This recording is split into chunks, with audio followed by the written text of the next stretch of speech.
Our presentation today is on the Atlas Waterfront project here in Coeur d'Alene. A few years ago, the city bought the last remaining undeveloped shoreline property within Coeur d'Alene city limits, and they used community engagement to determine project priorities while preserving shoreline. So our two speakers today will share that process with you. We have Hilary Anderson, who is the Community Planning Director for the City of Coeur d'Alene. She has 9 years experience as the lead planner for 2 Idaho cities and 13 years as a planning consultant throughout the West. Hilary has been the Community Planning Director for the City of Coeur d'Alene since November 2014, with a focus on placemaking, economic development, and community engagement. Her passion for planning and community is evident by her years of service on the board of directors for the Idaho chapter of American Planning Association, CDA 2030, board of directors, and for other regional economic development committees. Hilary holds an MS in planning and a BA in psychology from the University of Arizona. So welcome, Hilary. We also have Phil Boyd. He is the principal engineer and president for Welch Engineering. Phil has focused his 29-year career on providing engineering services to public entities throughout North Idaho and Eastern Washington, and developed Welch Engineers into a leading local engineering firm focused on serving communities. Phil has a passion for developing public works projects that thoughtfully serve and integrate into our communities, while also carefully managing their impact on our environment and resources. Phil holds a BS in civil engineering from the University of Idaho and an MS in civil and structural engineering from WSU. So thank you so much, Hilary and Phil, for joining us. As usual, we are going to save most of the questions for the end, but feel free to ask them anytime. So to be sure you don't forget them, you can type them into that Q&A feature at the bottom of your screen, and then we'll address those at the end. So we'll get started. So I'll hand it over to you, Hilary and Phil. Great. Well, thank you, Marie. It is a pleasure to be here today and to talk to everybody about the Atlas Waterfront project. So Atlas Waterfront has been called a once and forever opportunity. The Atlas Waterfront project will be a vibrant mixed-use project, a neighborhood with almost a mile of shoreline that'll be dedicated and preserved for public use. City leadership took a bold and unprecedented move back in 2017 when they voted to purchase the property with the goal of retaining the shoreline for public access. It's 47 acres of former mill site.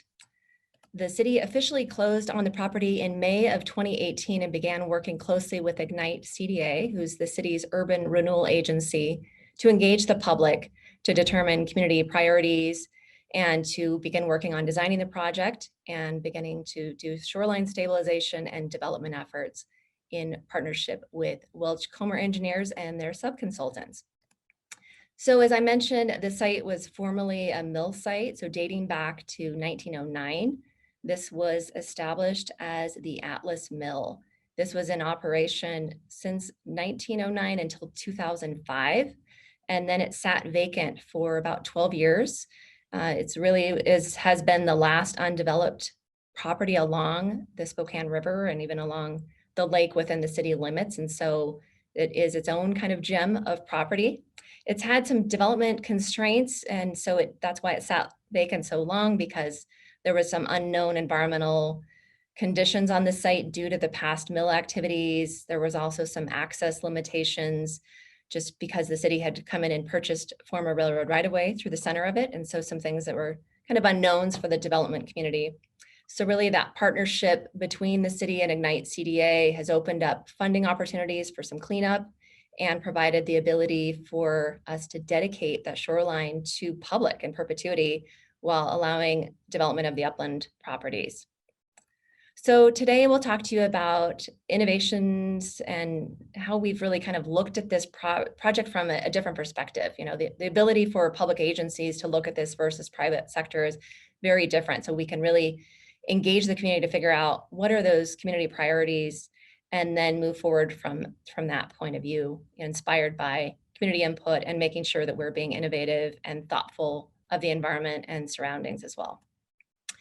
So we started with the community engagement back in February of 2018, and we gathered together what we called core vision group meetings, so community organization representatives. And this is something that Councilmember Kiki Miller helped us to kind of come up with this strategy to really bring in a diverse group of community organizations that were representing thousands of community members to find out what were kind of the core values and community priorities for how we were to move forward with design and development of this site.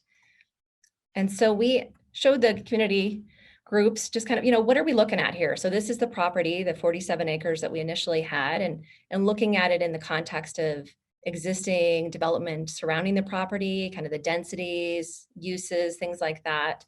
And then started asking a series of questions. So we did some live polling at this event, and I'll show you some of the responses, because this was really important for us to identify, as I mentioned, kind of the core values and community priorities for how should this project be designed ultimately and developed. So kind of the first one was the most important to find out, what should the project identity be? How should this be unique? And so as you can see, majority of respondents said they'd like to have it be natural, to really be different and kind of focus on restoring the shoreline, kind of embracing that, and the river ecology, things like that, looking at the low impact design, but also retaining some of the culture, embracing that we have some of the logging history, even kind of the tribal connections that we have. So looking at the partnership of those and the design.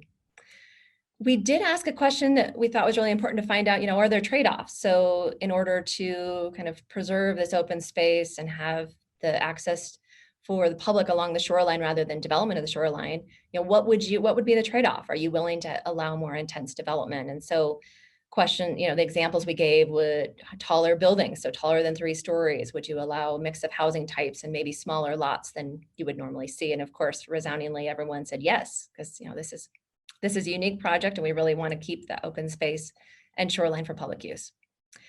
So we talked about, I asked him kind of what are some of the environmental components too that we should incorporate into the design. And you can see on here that most of them were actually very popular. The top one was shoreline rehabilitation. And then some of the other ones that tied top rankings were innovative stormwater solutions, multimodal transportation, particularly encouraging the use of bikes, kind of getting bike trails through there and even having more transit. Energy efficient design was really important, even green building, dark sky compliant, a lot of those things. And then even use of local and natural materials, which kind of ties back to that cultural connection. So we asked also what would be the, kind of their top or most important water recreation components. So on this one, the top choice was, of course, accessible swim area, because there are limited places for our public to be able to access beach areas and to swim. And so that was the top one. But particularly with that also accessibility. So for some of our more, disabled community members or ones that aren't as mobile to be able to access the water. So that was critical. And then also having places to have people play in the water and not like a splash pad, but to be more naturalized areas. So that was another top one. Also looking at areas for water dog parks, since we don't have that in the city. Passive use for docks and non-motorized launches were top ones as well. And then of course, kayak and stand-up paddle boards. So another thing that we wanted to find out, what other land recreation components, so not just the water side, but kind of more upland as well. And so multi-use trail was huge. That people really wanted to make sure that we had the ability for bikes and pedestrians to be able to get along and close to the shoreline. And then also passive parks. So again, not really focusing on kind of active play fields, but having more passive areas, natural amphitheater, those were some top ones. And then of course, utilization of native plants, things like that. And also allowing for some commercial vendors to make it kind of more of a vibrant mixed use area. So we continued with public outreach after that core vision group meeting and really invited the entire community to come and help vet what we'd heard. Are these really the top priorities, and what should we be looking at as we move forward with the design and development of the site, and especially with the shoreline stabilization and restoration. And so you can see on the next few slides what we did, and you can see it by color coding. So green was the favorite, red was the least favorite, and then yellow was kind of neutral. But on this one, you can see kind of the center one is the preferred. And so that was really kind of a combination of things. So on the far right, you can see there's kind of more naturalized area, more natural path, and then some lookout points and some kind of access connection to the water. In the center, you can see the accessible launch for kayaks.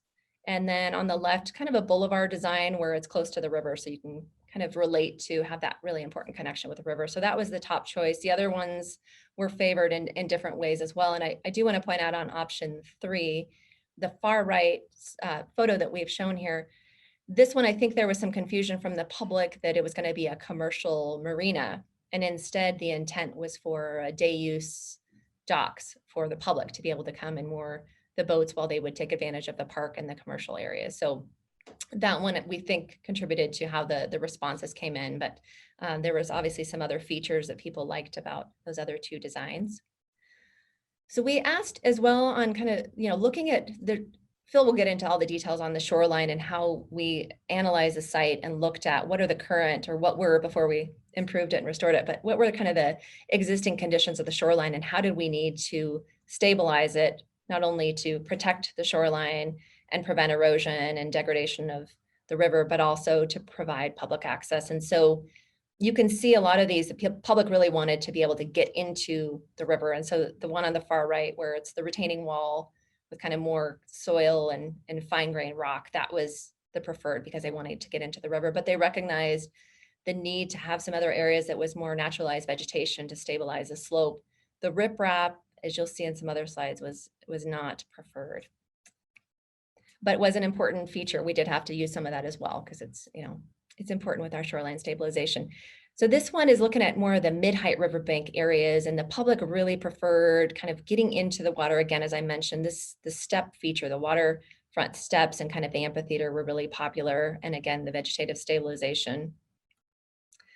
For public space amenities, kind of the amphitheater on the far right, again, especially if it can lead into the water, was a top pick. And then having some kind of trail bridges or something that kind of connected back to the look and feel of the former mill site. Those were the top ones. And the community, of course, supported Park Gateway and some other features as well, but really liked those as kind of their top picks.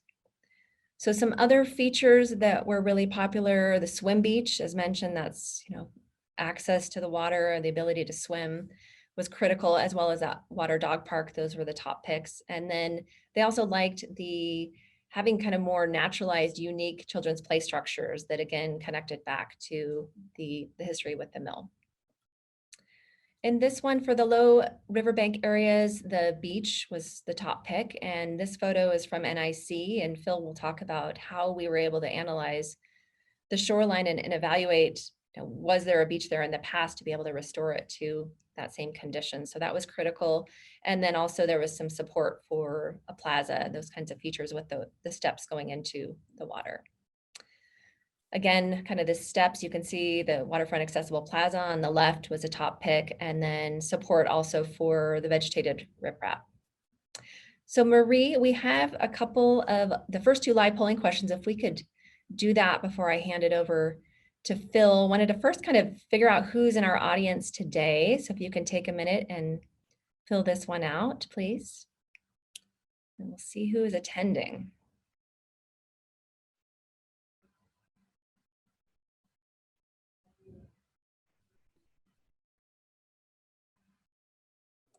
We have several answers coming in. So once it looks like those have slowed down, I will share the results. Great, thank you.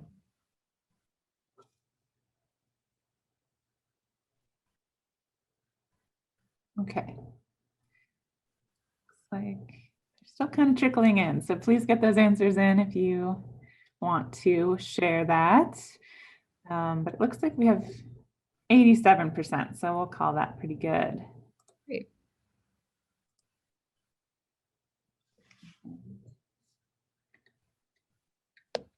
So it looks like a mix, but with the interested citizen seems to be the top attendance today. So that's good to see that we have a diversity of participants. All right. If you can do the next poll as well, Marie, just kind of wanted to find out, have people used the site before, and did they use it before it was improved with the public features and the shoreline stabilization, or have they used it more recently? Just one second. Okay. Okay. Great.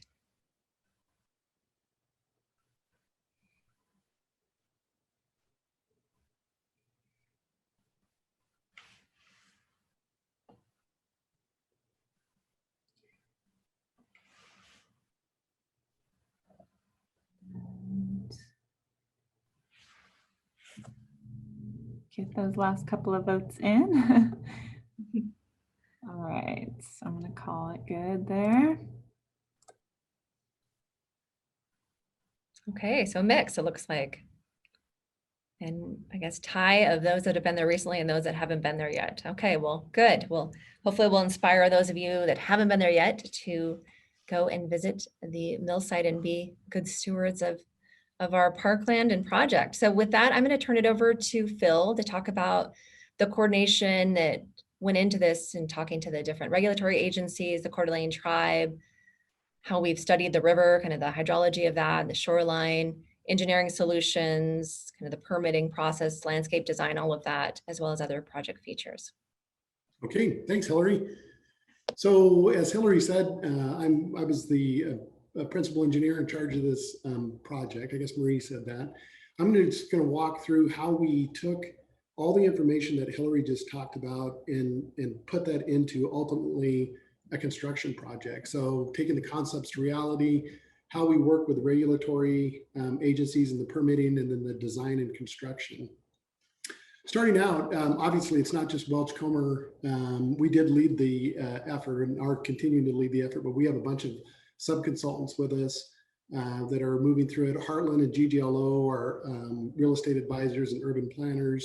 Bernardo Wills is a landscape architecture company.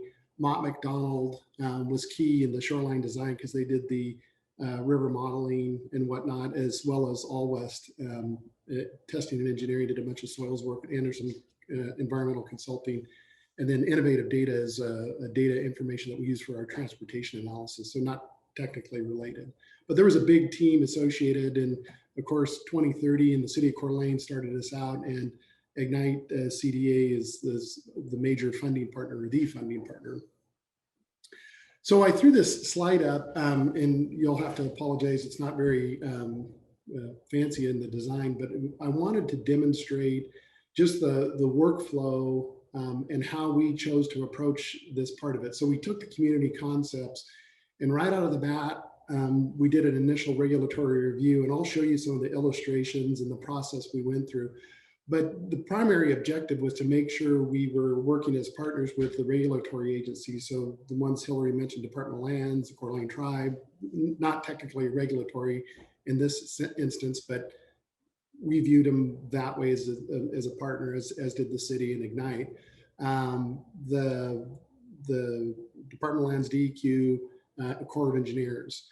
From there, we went and did site documentation and photos, came back and did some more regulatory concept review and coordination. We refined it. We did preliminary design and confirmed it with the city. And at that point, we did our applications for permit, because at preliminary design, you can actually have sufficient data to apply for a permit.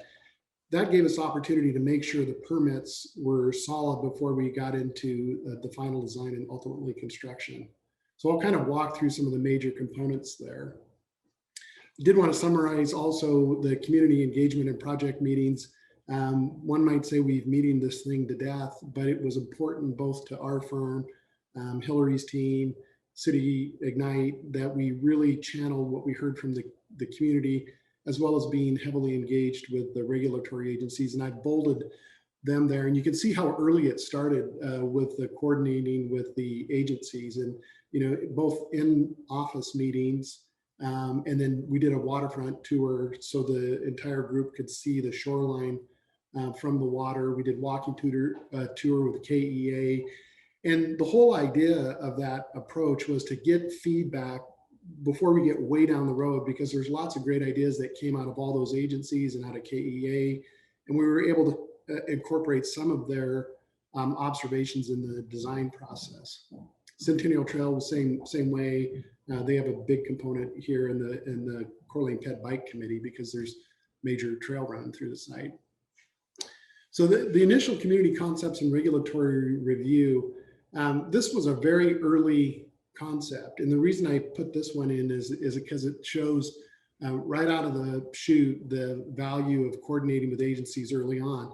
One of the big things that we heard was access to water. And obviously there's the river that runs in front of the site, but this idea that came out of one of the concepts was, should we put in a channel off of the river here? You can see it where it says riverfront open space with the amphitheater Hilary mentioned, a beach area, would minimize the impact on the shoreline because we could just have these small channels, some of them which were almost there to begin with from the historic mill work. This was actually the mill pond that they used for storing water. And so we were looking at rehabilitating that. And one of the very first meetings, DEQ had made the observation, I believe it was DEQ, maybe the Corps as well, that just that idea of having water redirected from the Spokane River and back out, and the potential impacts to aquatic life and temperature, that one was pretty quickly checked out, which was, again, the value of doing that before you get too far down the road. One of the other important features that we had talked about was the beach. And again, to kind of get your bearings, the Spokane River is down here.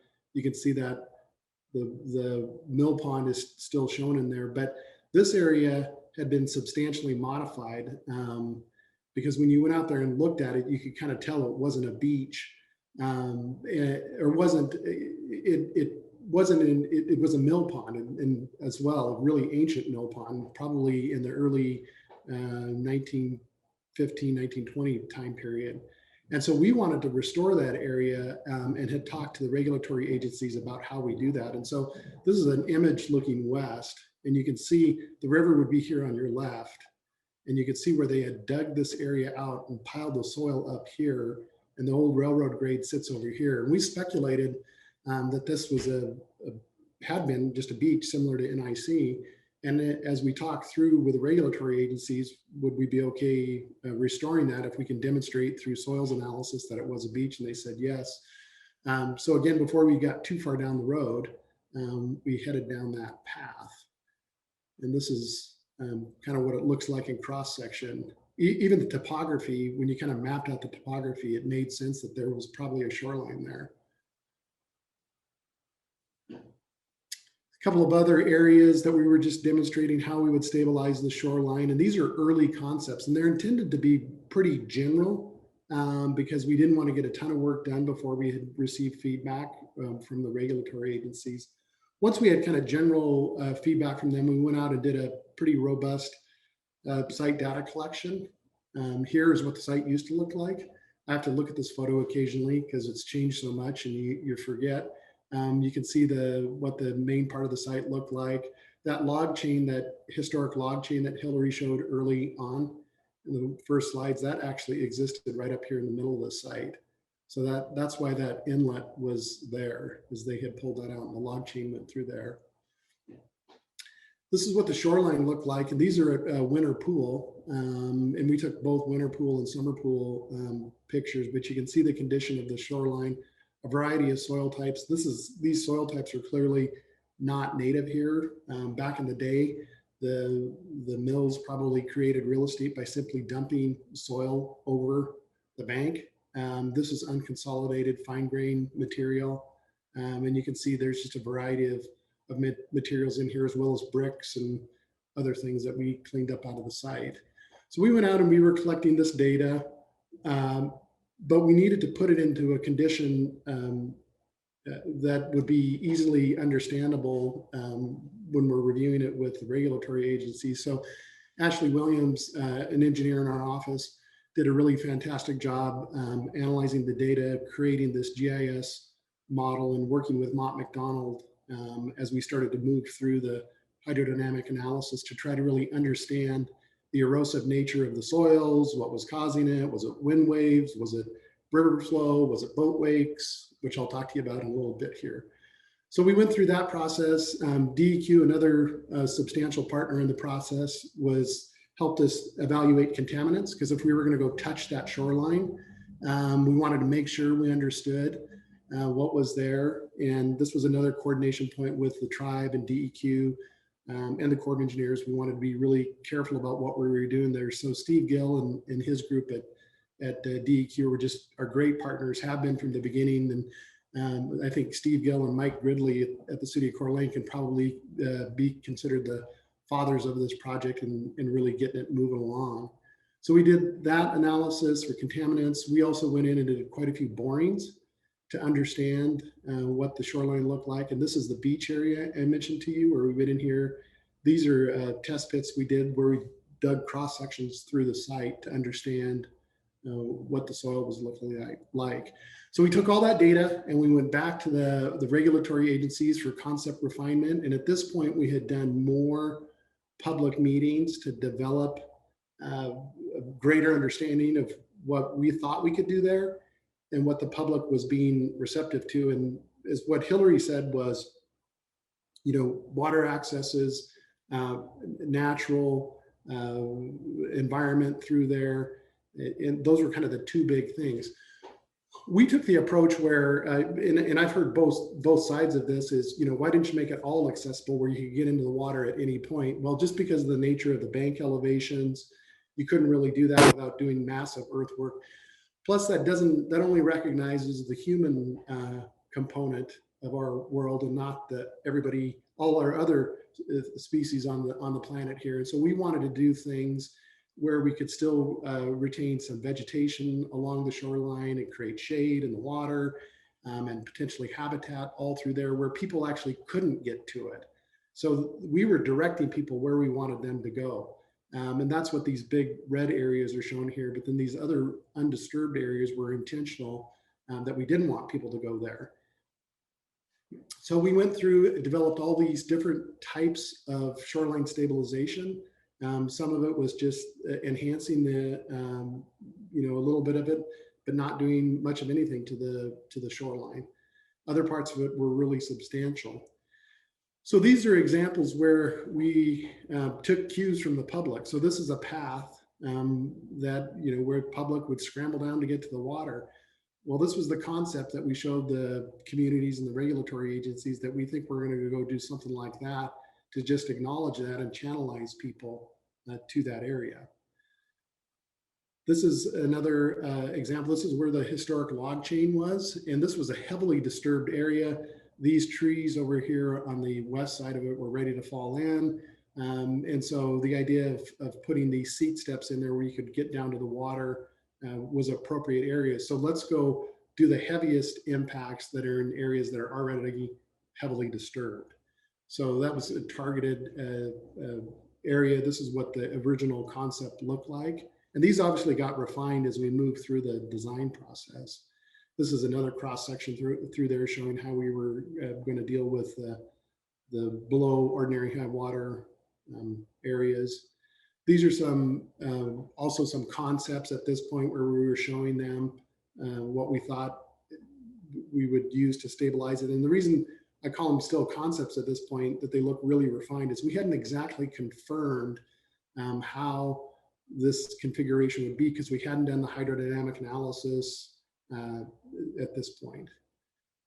So this is the beach area I mentioned to you earlier. This is the NIC beach that we used for inspiration when we were showing the community. This is what it used to look like.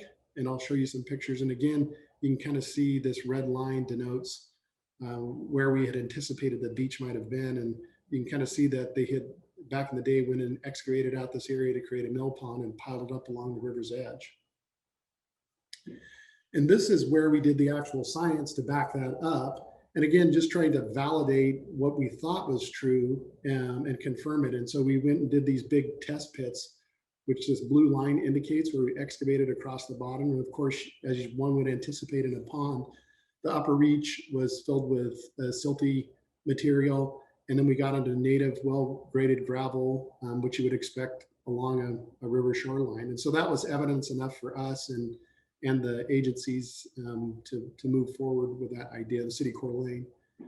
Another important feature, and Hilary mentioned this as well, is figuring out how to make our water accessible to everyone, regardless of kind of your ability. And these were some inspiration photos we used during the community engagement. And we ultimately got to that, and I'll show you a picture as well of that. This is another kind of targeted improvement area. This one actually didn't get constructed because of budget reasons, but you can see right through here along this photograph here, that area was sloughing away. And so if we had to go in and fix it, maybe that was a point for a water access, but this one ultimately did not get constructed. This is the one where the log change was, an earlier concept of that. And again, some of these other imageries of using an accessible kayak launch or a stand-up paddle board, which we were able to achieve. This is where we originally thought to put it, which is further west than where it actually is now. But that's the nature of concepting things and doing preliminary design and then getting to final design. This didn't turn out to be the best location for a variety of reasons. So we went through the regulatory refinements. We got an agreement and concept from them because obviously we're just trying to get their feedback at this point, because you have to actually apply for a permit for below the ordinary high water mark to move formally through the process. But it was important that we do this in a kind of in a conceptual way before we moved into preliminary design, because that way we're not so far down the path. If there's a fatal flaw in our preliminary design, we don't have to go backwards, which costs both money, which is an important feature, but also time. And you can imagine the pressure to get this project moved forward from the city at Ignite, because ultimately they want to sell the upland portion in order to recoup what they paid for the property. So once we got that, we moved into this exotic, I say exotic because I didn't do it, hydraulic and hydrodynamic analysis, which is a really sophisticated piece of work that Mott MacDonald, they're over on the coast, and we brought them on for this very specific reason because it was complicated and we wanted to make sure we got it right. And so they came over and worked through studying what was causing the erosion, looking at evaluating the different areas that were happening. The reason this photo ended up here, and just between March of 2018 and November of 2018, there was erosion in that area just from the boat wakes. So we were continuing to lose real estate for one thing, but two, depositing sediment into the river, which was one of the primary reasons we wanted to do the shoreline stabilization, is to get away from that. These are the different categories of erosion, and ultimately we developed different fixes for those because they each require a different type of fix.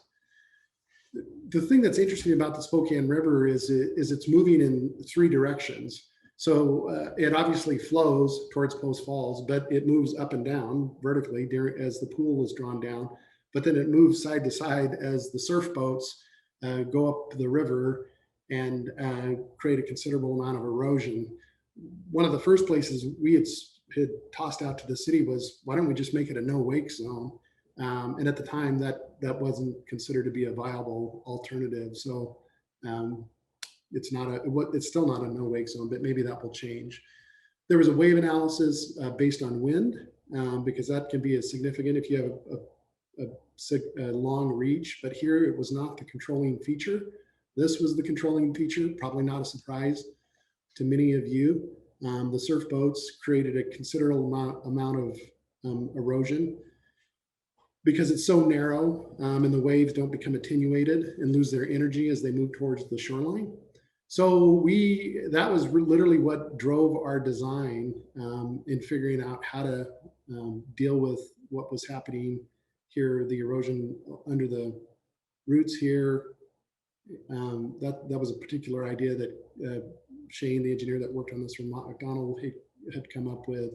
And then the ones that I showed you earlier, where we were actually getting in and he was studying how the impact of the waves would hit the rocks and splash over, which is why the walls are so tall. And also in order to make the slope stable once we built those walls. This is just some photographs of the part of the field work that we went in. There's a couple of our engineers, Ashley Williams, who was the key person leading, the project engineer leading this component of it. You can see over here in this photograph that people used to use the area. They were actually camping down there at the time. Here's again some more where people would scramble down the hill, vertical faces, and this soil waves would come in and crash and pull it into the river. And that was one of the key components we wanted to get rid of. And again, some examples of designs. So once we got through that, we went back to Ignite to confirm what our approach was going to be, because it obviously has both the permitting implications, but it has a cost implication for it because it wasn't an inexpensive feature to build. But as many of you may know, cities kind of go on forever, and sometimes it's hard for them to maintain a facility that might be not well constructed at the beginning if you have to be budget limited. And so we did not want to do that approach here. We wanted to make sure it was built correctly the first time. So we did that, developed these different scenarios, because ultimately we're leading to a permit application and construction. You can see these drawings are slightly more refined that show the different types of designs, the quantities, because we had to quantify all of that for the Corps of Engineers, below the ordinary high water mark, and Department of Lands. And we went through this. These are actually excerpts from our permit.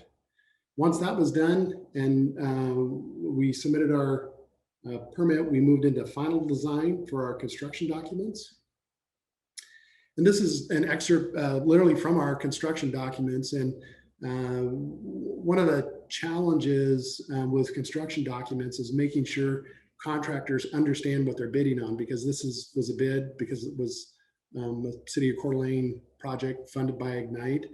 And so by putting both the technical information on the top, which shows topography, where the shoreline stabilization is going to go, but then this image on the bottom, we could communicate specific things like remove trees as marked in the field by the engineer, just don't go in and clear cut the place. So these documents were, it was important for us to do them this way to make sure it was clearly communicated. You can see here the pedestrian trail up at the top and the bike trail beyond that. And then again, actual excerpts from the drawings depicting what was planned to be there. And some of these were just restoring. This was a little bigger, this is over at the beach area. And you can see we're showing planting trees back in here, which the beach does have. And we still have to deal with spring pool that comes way up, because you can see here the river can rise quite a bit, and the base flood elevation is actually way up here. So the idea of putting trees up in here, we kind of had to strategically locate those, and then the city has to be prepared to deal with them if they become damaged during a flood event. And again, further refinement of the shoreline stabilization. So we get through that process, we get our permits, and then we're headed into construction, which is the fun part for the most part. This is an aerial photograph, and you can see that we're getting staged to build the shoreline stabilization. These are boulders that came out of the prairie, and you can see them staged up here. It was a little bit of a challenge to get the size of boulders that we needed there. So our inspectors spent a lot of time in the pit of marking which ones could be hauled here. You can see our stormwater runoff protections are in place here, and the contractor is up in here doing some work. This is a photo from the similar viewpoint taken in April of last year. There you can see quite a bit of the shoreline stabilization is constructed there. We've retained as many trees as we could through here. During construction, some of the unfortunate things that happened is we would get in and start working through that area, and we would find trees that were going to be a problem in the near future. And so Bill Greenwood, the parks director, would make the call on which ones could come out or which ones could stay. So it was unfortunate, but we went back in and planted a tremendous number of trees. And one of the important features in replanting those trees is the diversity of species. It was important to us and to Bill that we have multiple species in there. So if there's pests or something that happen that attacks a particular tree, it doesn't take all of them away. But the idea again is to plant trees all along this slope here, which is really not accessible to the public. So it would shade the river through that area. Oops. Again, this is another progress photo that shows the project moving along. This is looking back towards the east. And so now you can see what was the historic beach area. At this point, we're hauling out of there that material that was, we actually think some of it was imported because it was really, or had lots of organics in it, and it didn't make sense that it was here from a natural standpoint. So the contractor, La Riviere, is moving the material out of here at that point. Again, you can kind of see this area here where we kept a lot of trees in this area as much as we could. And then there's a future water access that will occur in this point right here during construction, which you can see in this photograph. So here, the park is starting to shake up here. And to give you your bearings, Suzanne comes in this way. The parking lot is towards the top of the photograph. And the main part of the park is in here. And you can see the shoreline stabilization has occurred. The accessible kayak launch is over here. And the accessible swim platform is up here. Here's another kind of a close-up photo of them mining that material out of the beach area. And then there is a photograph here in August that shows the finished beach area. Up at the top part of the photo here, you see the dog park. And Hilary mentioned that was an important feature. The docks are not in place yet, but the way that the docks are set up is once you're in there, your dog should not be able to get out unless they run onto the dock and jump into the water. But there's also a log boom that's in place. The other important feature about this dog park is it is also accessible. So if you happen to be in a wheelchair, you can move through here, follow down the concrete path, get out onto the dock. If your dog is a water dog, that will jump in off the dock, or you can just stay here and watch your dog throw the ball for your dog in the park here. That inspiration actually came from, we were meeting with folks from the disabled community that are in wheelchairs or just need a little better route. And that idea came out of one of those meetings we had with those folks to make sure we were addressing their needs in the design. Same thing at the bottom part of the park here. These are, each of these kind of half moons here are picnic areas with picnic tables on them.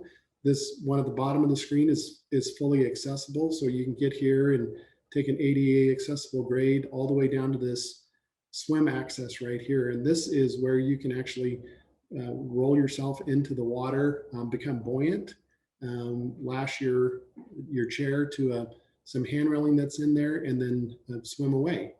And that also, that design inspiration came from the disabled community.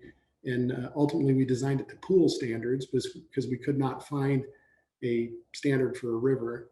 And then in the other direction, you can see it comes back here towards the bottom of the photo, which is where the kayak launch is, which is also wheelchair accessible. This is a close-up photo during low water. And you can see the material. This is material that was imported to the site in order to stabilize it. We still have a little bit of erosion up here, which is something we're going to clean up. But now you can see there's trees that are planted in this area. But this is the major water access area if you want to get into the water.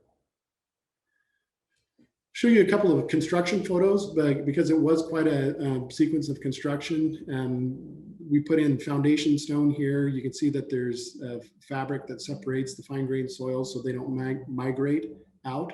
And these are the 5-man boulders that sit on the bottom. This excavator on the top would pick it up and set it down here, and this lower one would place it in that area. Then there was backfill stone that went in behind it. And one of the great things here that you're looking at is the material that you see is backfill stone, and actually that foundation rock came from the site. And if you're familiar with the site, there's a big stockpile of material up on the top near Celtis Way. It's referred to as Mount Hink. It's quite large. And we had suspected that there might be usable material out of there, but Tommy La Riviere, who's the owner of the construction company that did this project, volunteered to bring in his screen and do a test run of processing to determine exactly what we could get out of it. And this material actually was processed on site, so we didn't have to import it. We created both this material that you see here as well as topsoil that was used throughout the park. Considerable savings to the project, which was a great thing. Here, I put this photo in so you could see the chinking. that goes inside of these, in between the boulders. So it was quite an elaborate construction. Give you that photo to kind of give you an overview of the park that's taking shape here. The parking area, which is substantial. The city's maintenance building is over here, restrooms, playground. This is an area for food trucks to come in and park and picnic area. And then you can see both the wheeled trail and the walking trail next to the river.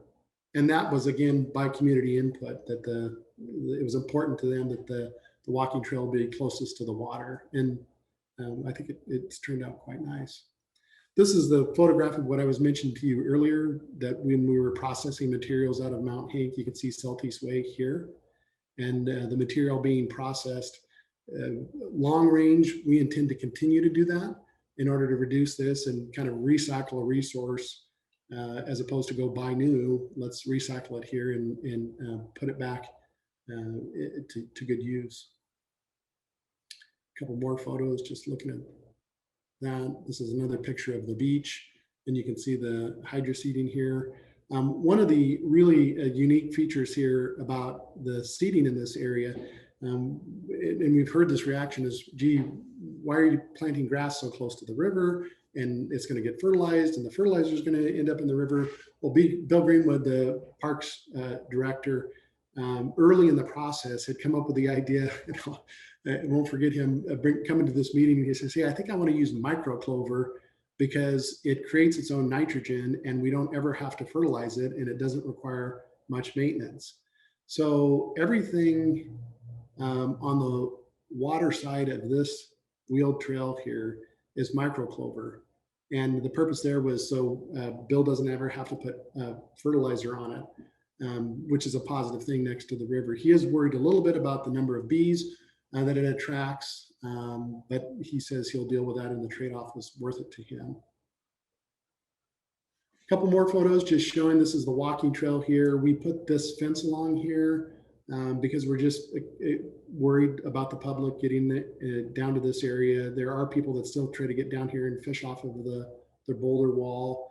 All the plantings in here were developed in coordination with a landscape architect and another consultant of ours to make sure that they were riparian appropriate along with the grasses through that area. And you can see this is the upland area. The trail is up in here, the wheel trail. Another picture of the beach. This is the amphitheater we call, and Hilary mentioned that. This is an old boat or a launch area where they would drag logs out of the water, and rather than tearing it out, we built around it. And so these are steps that you can get down into the water from here and access the water. There's regular steps and then big seat steps, and you can see the holly planting in here, and the way that we tried to stabilize the slopes through there.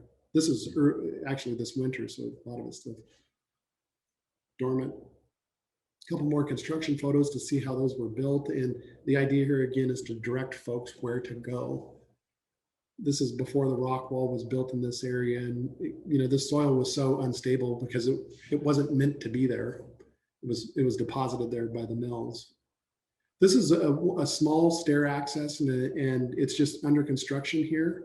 But the point being is this is where people used to come down and had a trail there, so we put a set of stairs there. Photograph of the big beach area there that you can see.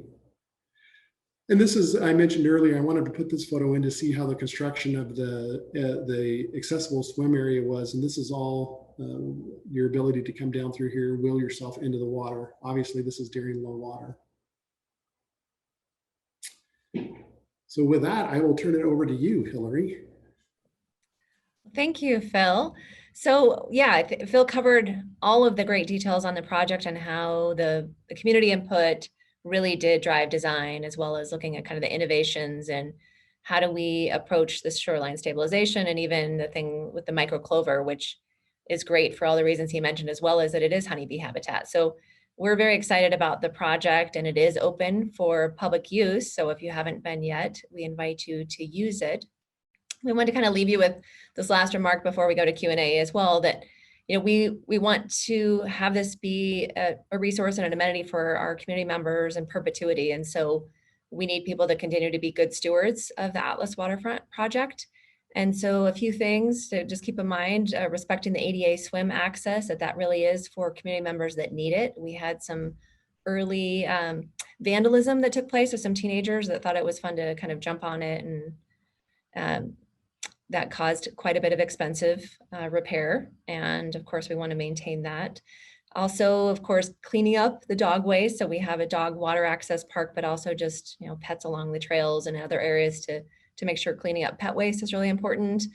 To stay on the trails and the access points, as Phil mentioned, that's really critical for preserving the shoreline stabilization. And kind of that's why we designed it that way. It's intentional access points. Also, in terms of kind of the rocks. So, a lot of times people out in nature, even on Tubbs Hill, will stack rocks, do cairns. They'll take rocks and paint them, do different things, but we really need the shoreline rocks to remain because those are so critical for the design and retaining the shoreline. And then of course, kind of like the do not leave no trace or leave the place better than you found it, pick up trash, help, be a good community member. And then of course, please tell City Council and Ignite CDA board members, as well as other city staff or people you see, how much you love the project. And with that, I think we'll turn it over to Q&A for the last few minutes. Yeah, and we do have one last poll that I will show. We have time for that, Marie. We wanted to do it, but I don't want to, take away from the. Well, I'll just post it and people can answer as we start jumping into Q&A. Okay. So there is a poll up on your screen. Feel free to answer it if you feel like, and I'm going to actually jump right into questions. Thank you. The first one, thank you for the presentation, Hilary and Phil. Where are you planning to plant native vegetation as components of the shoreline stabilization? And what is the city's plan for irrigation in order to assure plant survival? Phil, you want to take that one? Because we were kind of talking about that, we were talking about how we have some irrigation along the shoreline to make sure that that area does grow in with enough vegetation.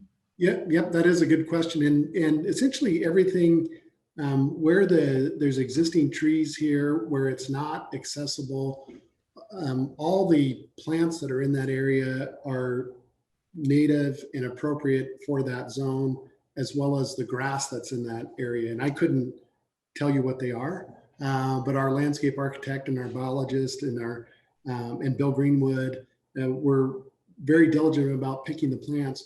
The comment about the irrigation was one of the things that worried us early on. How do you plant these native plants and get them to uptake quickly with Mother Nature being involved? And so we actually worked through an irrigation design. And if you get out there and look closely, you'll see where there's irrigation heads at the top of the slope that can water that hillside with river water.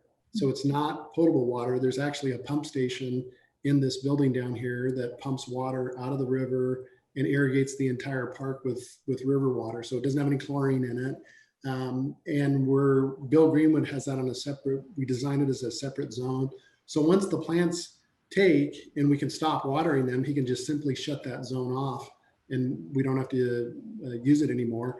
If he has to do some work in there, he can always go back and turn that zone back on. So that's how we accomplished that.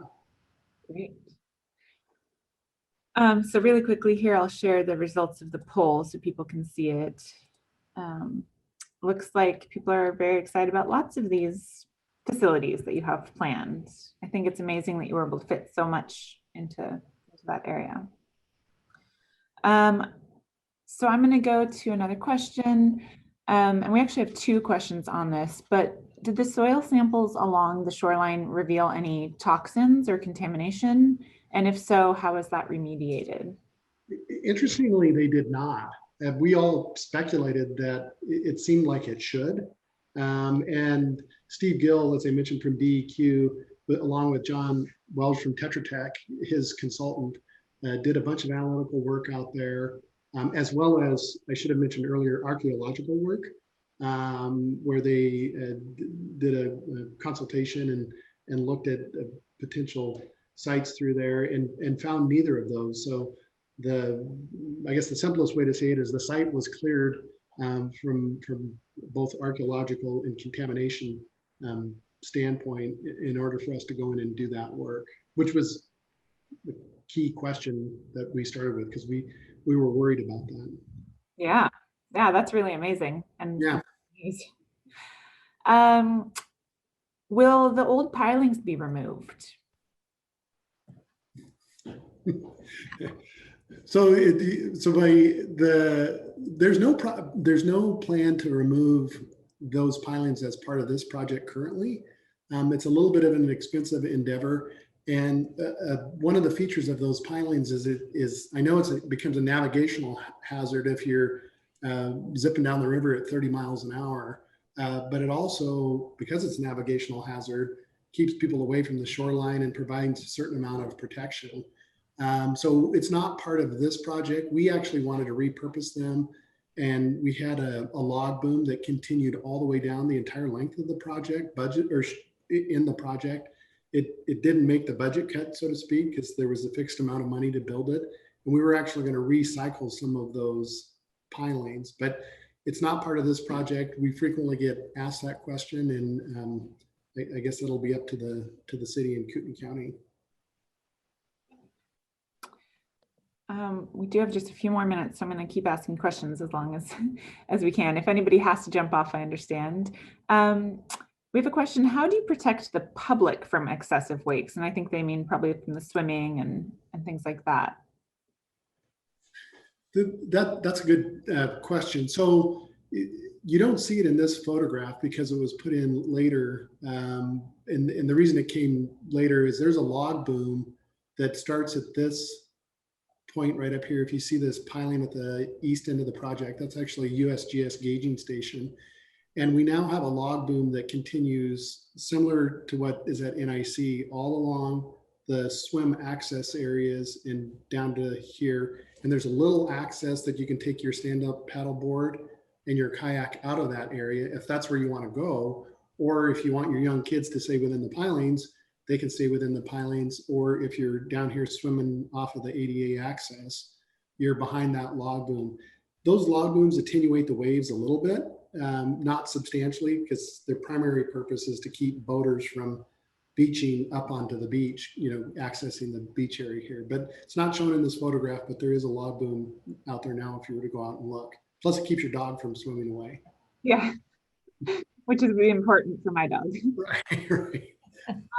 Were you able to provide any detention areas to remove stormwater outfalls from the river if there are any existing outfalls near here? So there were not, sorry, I'm zipping through these photographs, but I need to get back to an exhibit to show you. There were not any outfalls, but one of the things that we did do with the site is all of the water off of the city streets are coming off of not all of the city streets, but a good portion of the city streets. The stormwater from there comes off the street, it's collected through a pipe network, and it actually ends up in these swales that are in the park. The reason that we did that was the long-term objective, and we were designing this project in phases, but those big swales sit down in here, and you can kind of see them. They're this little purplish color here. Those collect the stormwater from the street network up above. It's stormwater gets collected, comes in where there's common clover, no fertilizer necessary. And because we didn't have roadside swales, we hoped it would open the door for us to do something more water sensitive along the edges of the street rather than just turf everywhere, which is what you commonly see because one, it's easy to build and it's cheap and it's easy to maintain. But we're trying to demonstrate better, more thoughtful design, I guess I would call it. And so by consolidating the stormwater in these areas, we hope to be able to reduce the amount of turf we have to put up in the urban area, which again, budget strains came in, and there's going to be less turf, not as less as I would like, but that's the realities of living within a budget. So yes, we did capture the stormwater from up in the upper area. Great. When will the project be finished? So the park is essentially finished. The public space is finished, and we'll be working through punch list items here in the spring, but certainly by March, maybe April, we'll be completely backed out of the public space. The upper area, the street network, phase one will be finished in the end of May. Phase 2 will probably start and be finished probably the following year later, but you'll start to see houses go vertical in the upland urban area here in June, July, I would anticipate. It's a multi-year project, so we don't know exactly when the whole thing's going to be built out, but it's, yeah, we're making great progress. As Phil mentioned, be fun to see. Yeah, well, it's been amazing to see it pop up. I can kind of see it from my window here, so I can, I've been watching the progress. So it's been an exciting project, and I'm not seeing any other questions, but we do have a couple of comments here. Just that the park looks like a beautiful addition to Coeur d'Alene. You've done a great job, and I hope someday the Spokane River becomes a no-wake zone. And also that the research and multi-agency cooperation strikes me as above and beyond what's often done. Great job. And also people are saying that they're excited to go play there. Great. Yeah. That's wonderful feedback. We appreciate it. Yeah. So with that, I would just really like to say thank you so much to Phil and Hilary. If anybody thinks of other questions, I know we kind of went up against our time limit. So if anybody thinks of other questions, you can reach out to me and I can share those with Phil and Hilary. And there is a very short survey. As people hang up, you will see it on your website. So if you don't mind answering that. And just a reminder that our last presentation is this Thursday with David Leptic, who is with Idaho Fish and Game, presenting on a restoration project along the Coeur d'Alene River at Gray's Meadow. So hope that you'll join us for that. And with that, I say thank you so much to everybody who joined, and thank you so much to Hilary and Phil. Welcome. Thank you. Bye-bye.